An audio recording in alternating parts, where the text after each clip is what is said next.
Whilst doing the walking ziyarat outside of the Haram in Makkah al-Mukarramah, one of the places that you show the Hujjaj is the Shabeka graveyard. That is where those girls who were the victims of femicide would be buried. We know that in Jahiliyyah, what used to happen is many men would want only male offspring. And if their wives gave birth to a daughter, they would, with their own hands, go and bury those daughters alive. And that was the area in which it used to happen.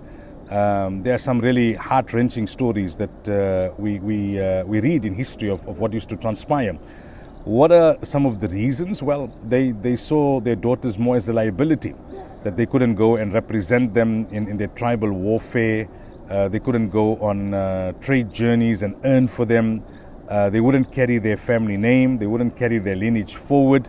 Rather, they would have to bear all the expenses of their daughter until she became of age and could become her husband's financial responsibility. So they were those men who saw that as too much of a liability and would bury their daughters alive. Imagine, the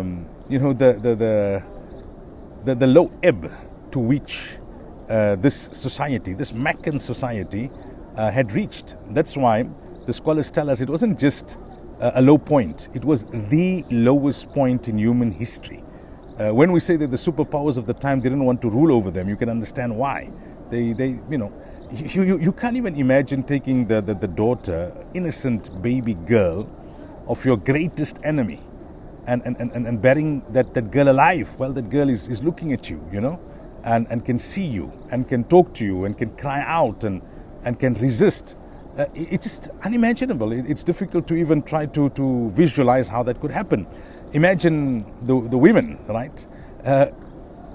When a woman is pregnant, she's excited.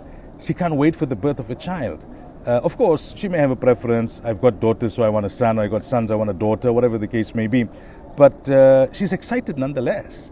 Imagine in this kind of a society, if a woman was expecting, all the time she'd be worried that if I give birth to a girl, what's going to happen?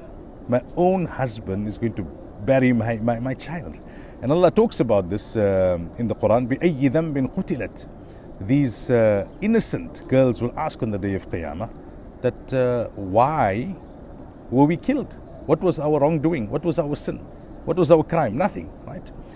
Now, this is what used to happen. But the point of reflection and what I highlighted to our Hujjaj just after one of the other ulama pointed out that area where the graveyard was, where the femicide used to take place, I said, see, this is a heinous crime, and even that word is not strong enough to bury your own daughter alive. Women used to be commodities. There are instances where if a man's father married a woman, she was his stepmother. When his father died, he inherited her. Imagine, you inherit your own stepmother. So there was a twofold reflection here that I shared with the Hujjaj. The one was that, see, it was Islam that gave women rights, that gave women dignity. When Nabi Sallallahu Alaihi Wasallam came, all of this was abolished. All of this was condemned. Nabi Sallallahu Alaihi Wasallam spoke about women in the final sermon. He said, خِيَارُكُمْ خِيَارُكُمْ لِنِسَائِهِمْ. The best of you are those who are the best to their women. Your salah and everything else can be in order, but you are not the best of Muslims unless you don't treat your women not in a good way, but in the best of ways. And I am the best of you when it comes to how I treat my women. And I shared the incident that Maymuna radiallahu anha was, she got sick in Makkah. And she had no family in Makkah. So she said, take me to Sarif, which is outside Makkah, to the exact spot where my nikah was made to Nabi Sallallahu Alaihi Wasallam, and let me die there and bury me there. That was the extent of love that she had for Nabi Sallallahu Alaihi Wasallam. So the rights of women was one part of the reflection, but the other part of the reflection, some of these very men who buried their daughters alive, something that we would think is beyond heinous. When Hidayat came, they became the best of the best. When Hidayat came, they became radiyallahu anhum wa radu an. There is always hope.